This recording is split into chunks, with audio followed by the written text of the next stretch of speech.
Hello everybody, Anders here with a Black Desert video. Today we are going to go over the new Black Shrine 2 content released with this Land of the Morning Light Soul region expansion. A big thanks to Perlibus for sponsoring this video. Black Shrine 2, or Black Shrine Party as we know of it in-game, is a co-op version of the previous Black Shrine Boss Blitz mode introduced with Land of the Morning Light Part 1. This new mode allows us to challenge 6 bosses: Jigwi, Blue-Clad Youth, Uturi, Bulgasal, Dark Bongwang, and the Deposed Crown Prince. Each one will have a normal and a hard difficulty you can choose, with the hard difficulty offering better rewards. Deposed Crown Prince is regarded as the hardest boss of the 6, so expect a challenge even on normal difficulty. Unlike the solo Black Shrine, instead of needing to unlock each boss through the main story, you have instant access to all 6 from the start, even if you haven't finished the first Land of the Morning Light story. Running through the main story will, however, give you some lore on each boss and an introduction to their mechanics. The mechanics through these story missions will give you a good idea of what to expect when attempting each boss in the Party Black Shrine. Unlike the solo Black Shrine, this new mode will require you to have a group of 5 players to even start. They can either be friends, guildmates, or strangers you find through the Party Finder. Only the party leader can initiate entry, and if all 5 members belong to the same guild, your rank will be recorded and you can earn rank rewards. There is no matchmaking as of the making of this video, but if you play during prime hours in your region, you should have no trouble finding a group for the easier bosses. Cutscenes played before the fight can be skipped if the majority of the party, at least 3 of the 5 members, agree.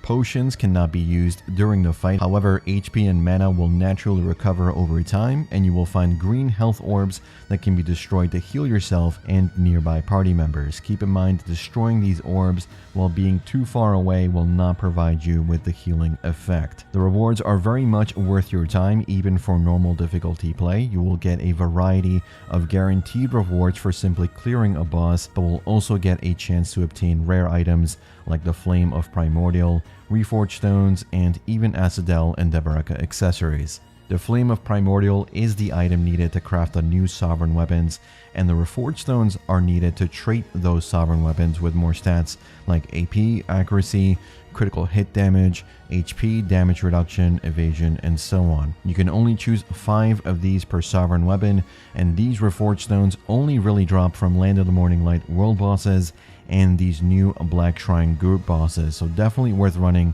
to improve your Sovereign weapons. Hard mode clears also guarantee an exclusive token called a Boss Blitz token. You can use these to exchange for exclusive colored titles or even furniture items for certain bosses like Dark Bongwang. There is one weekly quest also available where you need to clear one of these bosses in hard mode difficulty. Doing so will reward you with a single Primordial Ember. If you gather 100 of these, you will be able to craft the Primordial Flame for your Sovereign weapon crafting. In addition to the Black Shrine boss loot, if players from the same guild form a party and successfully clear the boss, the entire guild will receive additional rewards based on their recorded rank. This means the more active players in your guild, the more rewards you get per week. Rankings are updated daily at midnight server time. Weekly reset and reward calculations occur on Sundays about 10 minutes after reset UTC time. Rewards for the previous week's Boss Blitz can be obtained after this calculation is over. To prep for this new Black Shrine, you want to make sure you use a Cron Meal, a Harmony Draft, and a Deep Sea Elixir, though I would advise you to use the Elixir more on hard mode difficulty runs when you try for higher rankings with your guild. When you enter the boss arena, you will have the option of choosing one of 3 elements. Sun, Earth, and Moon auras will give you benefits depending on your choices. Each party member can choose one. The Sun aura will give you more damage, the Moon aura will increase your damage mitigation, and the Earth aura will increase the amount of revives available to your party. If you're trying a boss for the first time and with friends, you can choose Moon and Earth auras to give yourself more chances to make mistakes and learn the fight. And if you're familiar with the mechanics, you can all choose Sun auras to maximize your damage potential and improve your clear speed. Remember, clear speed matters for guilds because the less time you take on clears for a boss, the higher your group will rank at the end of the week. Higher ranked groups get better rewards. You should also make sure you're properly geared to tackle these new bosses. Unlike solo Black Shrine, the new mode will require you to use your own gear, so making sure you meet at least the minimum AP will be important to the success of your group. Normal mode bosses require at least 300 AP, while hard mode difficulty will need 330 AP or greater. Your DP will need to be at least 350 to survive most mechanics on normal mode, but the higher the better, especially if you're a class that has minimal forward guard abilities. You only have 5 clears per week and each difficulty counts towards the limit, so if you clear Uturi on normal mode and then on hard mode difficulty, you would consume 2 of the 5 clears available for that week. Now let's take a look at one of these bosses in the new Party Black Shrine mode in more detail to get you familiar with what to expect in terms of mechanics and how it works with a pickup group. We're going to use the Jigwi boss as an example since I think he is a good middle of the road difficulty fight, not too hard but enough mechanics to offer a challenge your first few times encountering him. First, you want to choose the auras that your group wants to use, then make sure to step on the glowing circles, one party member for each circle. This will then prompt the fight to begin. If you cannot see the glowing circles, make sure to have your other effects and effect opacity settings enabled and at a high percentage. At the start of the fight, you will see a prompt blistering heat starts to fill the air. Jigwi will spawn 4 flames in the middle of the arena. For this phase, you will want to destroy the 4 flames as quickly as possible. While you do this, the boss will be bombarding the arena with AoE, so stand in the middle to avoid most of it.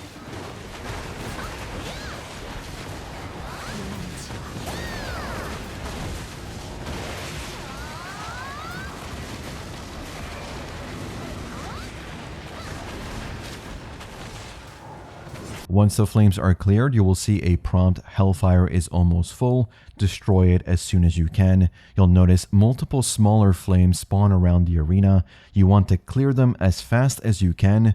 During this part, you will also notice smaller orbs of fire traveling around the arena. These will explode and leave a residual AoE if you get too close.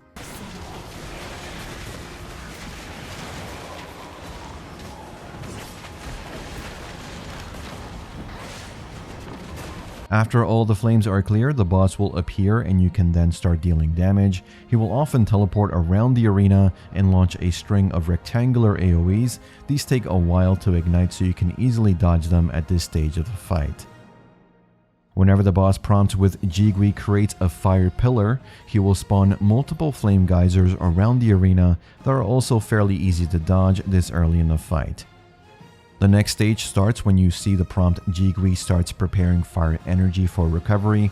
You'll want to get back near the center of the arena where he teleports, and 4 glowing zones will spawn. You need to step inside each one of these, but it needs to be 1 party member per square. Make sure to not step on more than 1 square consecutively, since you do get a debuff that will make you take increased damage, making you likely get critical damage if you were to take both attacks. Once the squares are cleared, the boss will do a frontal AoE and be able to take damage once again.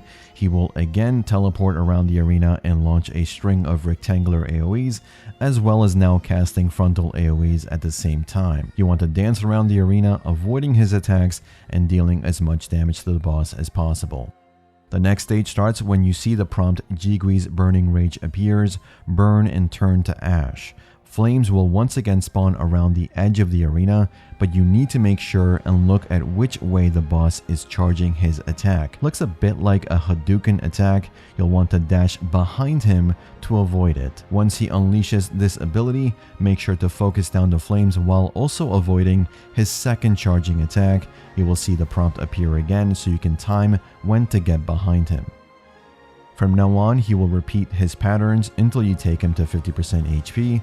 At this point, you will see the prompt, "Does it burn? It is nothing compared to my broken heart." When you see this, you want to run immediately to the very edge of the map as far as you can go. This will allow you to completely avoid this mechanic and take minimal damage.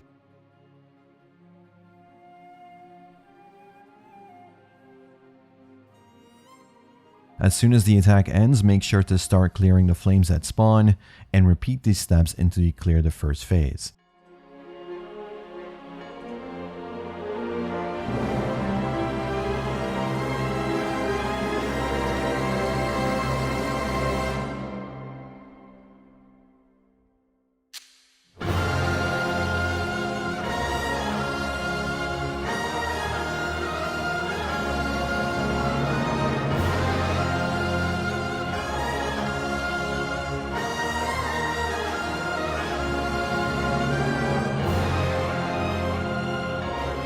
The second phase will start after a cutscene, but make sure to readjust your camera angle if you need to, as those will get reset just from that cutscene. Once his second phase starts, the boss will spawn in the middle of the arena, and flame cyclones will spawn near the edges around him. These cyclones will slowly spawn large orbs of fire that will need to be destroyed before they reach the boss.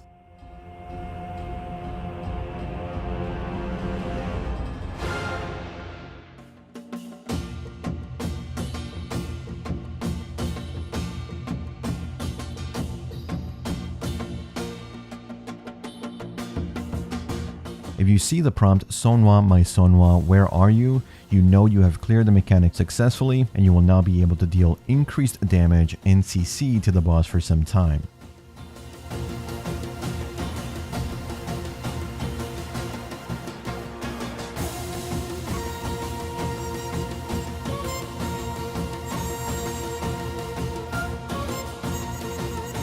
When you see the prompt "Blistering heat starts to fill the air", the pattern of mechanics will begin to repeat themselves once again. This time there will be added fire AoEs to avoid with each pattern.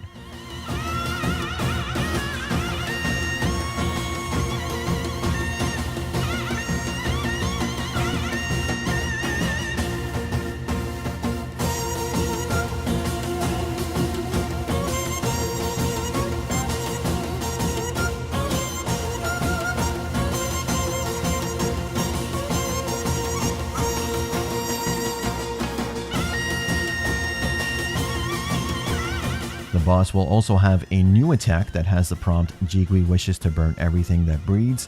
This one is similar to his large AoE Hadouken looking ability, but it is a smaller version of it. The conal AoE is easy to dodge, but he uses his attack 5 times in a row, so be ready to move around him as he teleports.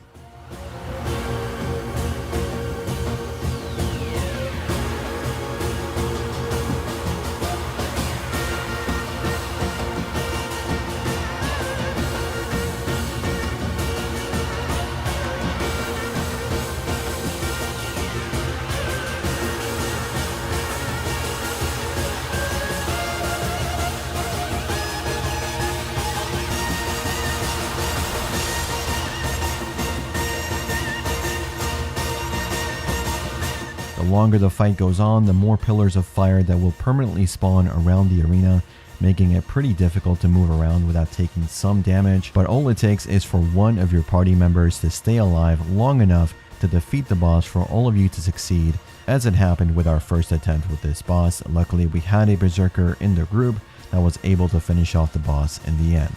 If you do end up dying and running out of revives, you can still spectate by moving the camera and watching your teammates.